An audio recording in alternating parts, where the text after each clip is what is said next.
نحمدہ و نصلی علی رسولہ الکریم بسم اللہ الرحمن الرحیم۔ آج کے اس لیکچر میں ہم اس چیز کو دیکھیں گے کہ آپ صلی اللہ علیہ وآلہ وسلم نے کس سال نبوت کا اعلان فرمایا، اور اعلان نبوت کے بعد کن لوگوں نے آپ کا ساتھ دیا، آپ کی معاونت کی، اور اعلان نبوت سے پہلے اور بعد از اعلان نبوت آپ صلی اللہ علیہ وآلہ وسلم کی کیا حکمت عملیاں رہیں۔ تو آپ صلی اللہ علیہ وآلہ وسلم کی عمر مبارک کے 40 برس گزر جانے کے بعد 41ویں برس رمضان المبارک کے مہینہ میں بروز پیر صبح آپ صلی اللہ علیہ وآلہ وسلم کو اللہ پاک نے نبوت اور رسالت کے عہدے سے سرفراز فرمایا۔ آپ صلی اللہ علیہ وآلہ وسلم نے 41ویں برس ہی کیوں نبوت کا اعلان کیا، اس میں کچھ حکمت عملیاں ہیں۔ اللہ پاک کی ذات نے آپ صلی اللہ علیہ وآلہ وسلم کو لوگوں کے سامنے کامل اور اکمل ذات بنا کے پیش کرنا تھا۔ آپ صلی اللہ علیہ وآلہ وسلم اخلاق میں اعلیٰ تھے، کردار میں اعلیٰ تھے، امانتوں میں امین تھے، اقوال میں صادق تھے۔ آپ صلی اللہ علیہ وآلہ وسلم کے اخلاق، عبادات، معاشرت، معیشت اور کردار کا مشاہدہ لوگ کر لیں۔ اسی وجہ سے اللہ رب العزت نے 40 سال گزر جانے کے بعد آپ سے اعلان نبوت کروایا، اور یہ سب کچھ اس لیے بھی تھا کہ مقصد نبوت حاصل ہو سکے، کہ آپ علیہ الصلاۃ والسلام کو جو نبوت دی جا رہی ہے اور آپ صلی اللہ علیہ وآلہ وسلم کو لوگوں میں آخری نبی بنا کے بھیجا جا رہا ہے، وہ اس وجہ سے بھی ہے کہ لوگ بھٹکے ہوئے لوگ اللہ رب العزت کی طرف لوٹ آئیں اور جہالت کی زندگی چھوڑ کے دامن مصطفیٰ سے وابستہ ہو کے ہمیشہ ہمیشہ کے لیے کامیاب ہو جائیں۔ آپ صلی اللہ علیہ وآلہ وسلم کا اعلان نبوت رمضان المبارک کے مہینہ میں ہی کیوں تھا، اس میں بھی کچھ حکمت عملیاں ہیں۔ وہ یہ ہیں کہ رمضان المبارک میں مسلمانوں کے لیے روک ہے۔ جیسے رمضان المبارک میں روزہ رکھتے ہیں تو روزے میں جائز اور حلال چیزوں سے بھی گریز ہے، کھانے پینے سے بھی انسان گریز کرتا ہے، منع کیا گیا ہے، روکا گیا ہے۔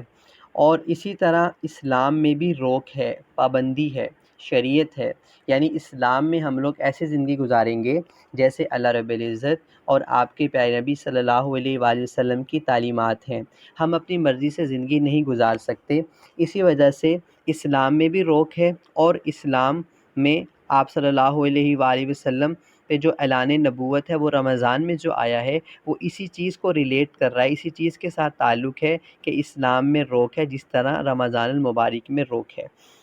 آپ صلی اللہ علیہ وآلہ وسلم کو جب نبوت ملی تو ملنے کے بعد آپ کی کیا کیفیت تھی، اب ہم اس چیز کو دیکھتے ہیں۔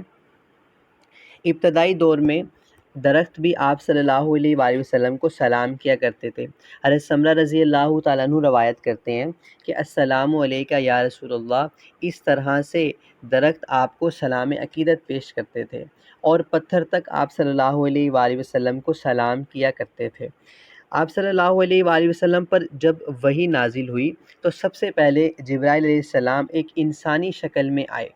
جب انسانی شکل میں آئے تو آپ صلی اللہ علیہ وآلہ وسلم کو یہ بات محسوس ہوئی اور یوں محسوس ہوا کہ ہو سکتا ہے یہ کوئی جن ہو۔ تو پھر حضرت جبرائیل علیہ السلام اپنی اصل شکل میں جو اللہ پاک نے ان کو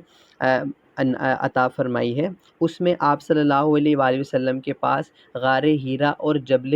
احد کے درمیان جب نمودار ہوئے، ایک کرسی پر نمودار ہوئے، تو آپ صلی اللہ علیہ وآلہ وسلم جبرائیل علیہ السلام کا وہ اصل حلیہ دیکھ نہ سکے، اس کا تحمل نہ کر سکے، اور جسم پر ایک کپ کپی طاری ہو گئی۔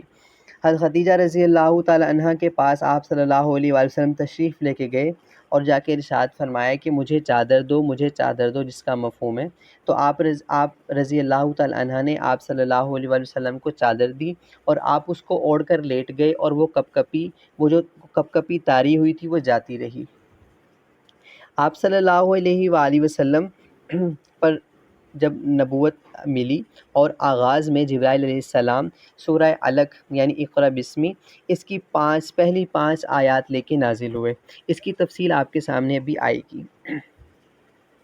اس کے بعد آپ صلی اللہ علیہ وآلہ وسلم کو جب نبوت کا اعلان آپ علیہ السلام نے نبوت کا اعلان کیا تو سب سے پہلے حضرت خدیجہ رضی اللہ تعالی عنہ کو آپ علیہ الصلاۃ والسلام نے دعوت دی۔ حضرت خدیجہ رضی اللہ تعالی عنہ نے آپ کو تسلی بھی دی اور ارشاد فرمایا، جس کا مفہوم یہ ہے کہ اے اللہ کے نبی، یہ شیطانی عمل سے بالکل پاک ہے، اور یہ ہرگز نہیں ہو سکتا کہ یہ ہرگز ممکن نہیں کہ شیطان آپ پر تسلط جمائے۔ آپ کو اللہ پاک رسوا نہیں کریں گے، آپ تو صلہ رحمی کرتے ہیں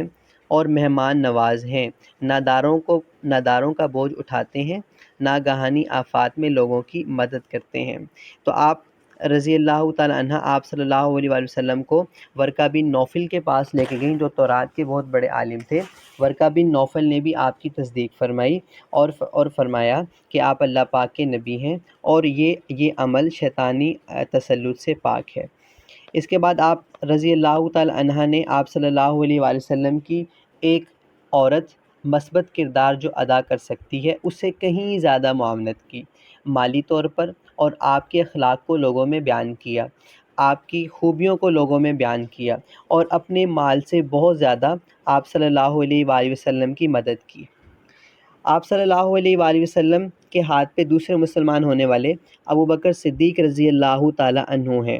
آپ رضی اللہ تعالی عنہ اسلام میں دوسرے نمبر پر مسلمان ہوئے اور مردوں میں سبقت لے جانے والے صحابی ہیں۔ آپ رضی اللہ تعالی عنہ نے اپنا جان، مال، وقت، اولاد سب کچھ آپ صلی اللہ علیہ وآلہ وسلم پر اور اسلام پر اللہ پاک کی راہ میں قربان کیا۔ آپ علیہ الصلوۃ والسلام کے سفر حضر کے ساتھی تھے۔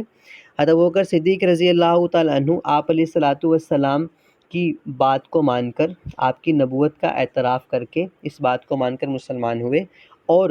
پہلے ہی دن عرض کرنے لگے اللہ کے نبی اب میرا کیا کام ہے؟ تو آپ رضی اللہ تعالیٰ عنہ کو اللہ کے نبی نے ارشاد فرمایا، جس کا مفہوم ہے جو میرا کام ہے وہی آپ کا کام ہے۔ اس کے بعد آپ رضی اللہ تعالیٰ عنہ گئے اور 5 بڑے صحابہ کو اللہ کے نبی کی خدمت میں لے کے آئے۔ عثمان رضی اللہ تعالیٰ عنہ، عبد الرحمن بن عوف رضی اللہ تعالیٰ عنہ، طلحہ بن عبید اللہ رضی اللہ تعالیٰ عنہ، زبیر بن عوام رضی اللہ تعالیٰ عنہ، اور سعد بن ابی وقاص رضی اللہ تعالیٰ عنہ کو آپ صلی اللہ علیہ وآلہ وسلم کی خدمت میں لائے، اور وہ بھی اسلام میں داخل ہو گئے، مسلمانوں کی صف میں آ گئے۔ ابو بکر رضی اللہ تعالیٰ عنہ نے بھی آپ صلی اللہ علیہ وآلہ وسلم کی بہت زیادہ مالی مدد کی۔ اس کے بعد آپ صلی اللہ علیہ وآلہ وسلم کے اعلان نبوت کے بعد، یعنی 1 سال کے اندر تقریباً 40 سے زائد افراد مسلمان ہو گئے، اور اتنی بڑی تعداد کا مسلمان ہو جانا اسی حکمت عملی کے تحت تھا کہ 40 سال کی عمر میں آپ علیہ الصلوۃ والسلام نے اپنی زندگی ان لوگوں کے سامنے رکھی جو لوگ کفر و شرک کی زندگی گزار رہے تھے، اور آپ صلی اللہ علیہ وآلہ وسلم سوشل تھے اور لوگوں کے ساتھ میل جول رکھتے تھے۔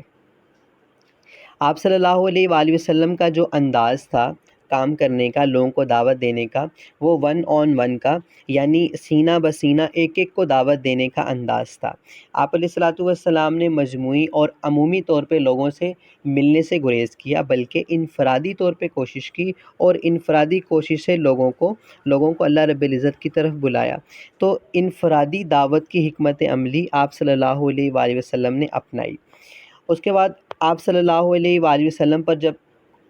پہلی وحی نازل ہوئی، حضرت جبرائیل علیہ السلام سورہ علق کی پہلی 5 آیات لے کے حاضر ہوئے، تو آپ صلی اللہ علیہ وآلہ وسلم کو حکم ہوا کہ اے نبی جی پڑھیے، یعنی آغاز میں ہی اللہ کی طرف سے حکم ہو رہا ہے اے نبی جی پڑھیے، اور اسے ہمیں یہ بات بھی سمجھ آتی ہے کہ علم کی اہمیت کیا ہے۔ آپ صلی اللہ علیہ وآلہ وسلم پر جو علم اتارا گیا، جو وحی بھیجی گئی، اس کے بعد ایک ایسا سلسلہ شروع ہوتا ہے جو اس بات کی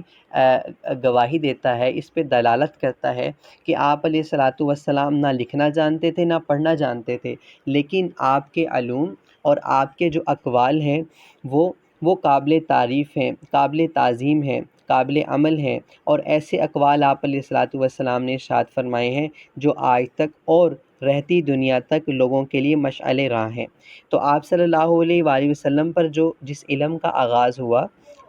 سورہ علق کی آیات سے، اس کی ابتدا تو ہوئی لیکن اس کی انتہا قیامت تک نہیں ہو سکے گی۔